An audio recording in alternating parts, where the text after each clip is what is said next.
আজ 25শে ডিসেম্বর। সারাদিন মন মেজাজ খুব খারাপ ছিল। সারাদিন যেভাবে কেটেছে সেটা আর নাই বা বললাম। আর এখন তো আমার সময় খুব খারাপই যাচ্ছে। তোমাদেরকে নতুন করে কি বলবো, মাঝে মধ্যে বলতে চাইলেও হয়তো বলতে পারি না। তবে এ কদিনে এটা বুঝে গেছি যে যাই হয়ে যাক না কেন জীবনে, মুখে হাসি রেখেই ক্যামেরার সামনে আসতে হবে। আর শুধু ক্যামেরা কেন বলবো, মুখে হাসি রেখেই সবার সাথে মিলেমিশে কথা বলে চলতে হবে, সে অন্তরের ভেতরে যাই চলে যাক না কেন। তো সেই ভেবেই আজকে বেরিয়ে এসেছি। তো ভাবলাম তোমাদেরকেও একটু দেখাই কোথায় এলাম।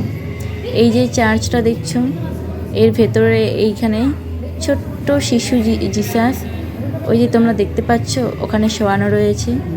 তোমাদেরকে একটা কথা বলি, আমি প্রতি বছর সকালবেলা করেই এখানে আসি।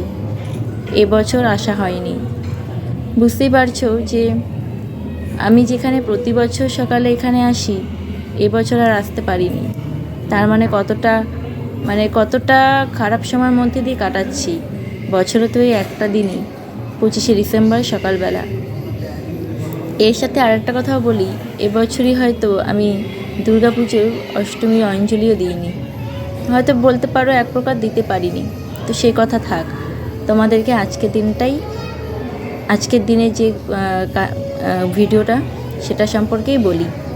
এইখানে যে বেঞ্চগুলো দেখছো, সকালবেলা এখানে এসে সবাই প্রার্থনা করে। তখন এই পুরো চার্চের ভেতরটা না সবাই বসে বসে থাকে। আর একটা নিস্তব্ধতা, একটা শান্তির জায়গা বলতে পারো এটা। আমার কাছে এই জায়গাটা সত্যি খুব শান্তির জায়গা। এখানে এসে যদি ঘন্টা পর ঘন্টা বসে থাকি না, তবু যেন সময়টা কখন কেটে যাবে মনেই হয় না। এটা চার্চের ভেতরের দিক। এখানে হয়তো সব সময় আসতে পারি না, তবে আমার যখনই মন খারাপ হয় বা কোনো সমস্যায় পড়ি, আমি এই দিকে যখন আসি, মানে এই চার্চটা যেখানে আছে সেদিকে যখন আসি, তো তখন আমি এখানে এসে একটু সময় কাটিয়ে যাই। তো এই দেখো বাইরেটা কত সুন্দর করে সাজিয়েছে। আর হ্যাঁ, এইখানে না দুটো চার্চ আছে। আমি তোমাদেরকে এই চার্চটা দেখাচ্ছি। এটা হচ্ছে প্রথম চার্চ। তো এই ভেতরটা কত সুন্দর করে লাইট দিয়ে সাজিয়েছে। আর এইখানকার যে সিনারিগুলো, প্রতি বছরই কিছু না কিছু একটা মানে লাইটের ওপরই কিছু না কিছু করে। তো এবারেও যেটা করেছি খুব সুন্দরভাবে সাজিয়ে রেখেছে। আর দেখো ওখানে মেরি মা, আর হচ্ছে মা মেরি, আর হচ্ছে বাবা জোসেফ, এই দুজনেই রয়েছে। আর এই জিনিসগুলো এত সুন্দর, মানে তোমরা জানি না এখানে শুধু চার্চ আছে তা তো নয়, সব জায়গাতেই আছে। তো যখনই এখানে আসি বা তোমরা যখন আসবে বা চার্চে যাবে, একটা অদ্ভুত অনুভূতি, একটা অদ্ভুত শান্তি তোমরা ফিল করবে। হয়তো আমার কথা শুনে তোমরা বুঝতে পারছো কি না জানি না, তবে যারা গিয়েছো বা যাবে তারা হয়তো, বা যারা গিয়েছো তারা হয়তো বুঝতে পারছো। আর এই যে এখানে প্রদীপ ধরানো হচ্ছে, প্রদীপ বলছি, মোমবাতি, ধূপ। এটা হচ্ছে মা মেরির স্ট্যাচু। তো এই মা মেরি তো আমাদের জিসাসকে জন্ম দিয়েছিলেন।